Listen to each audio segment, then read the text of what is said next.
So let's take a look at the energy puzzle. How does gasification fit into this whole thing? Well, first we have coal, nuclear, wind, biomass, of course, solar, wave, oil and natural gas, geothermal, and hydro. Those are the majors.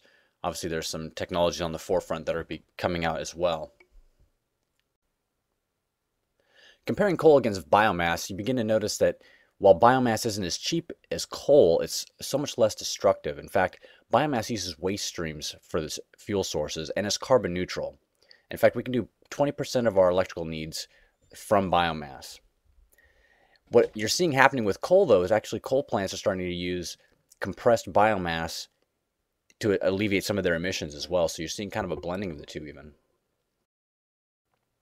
Comparing nuclear and biomass, you begin to see that they both have low emissions. They're both in a domestic resource.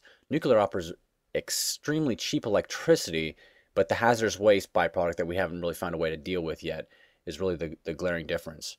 Whereas nuclear produces waste, biomass consumes waste, and that's really important. Plus, there's a lot less opposition to biomass products than there are to nuclear.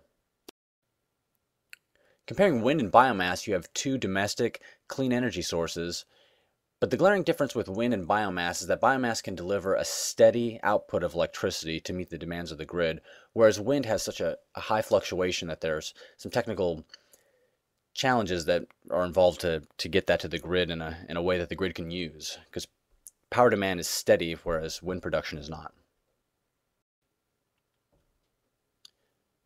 Hydro and biomass have two different approaches to water politics, let's say.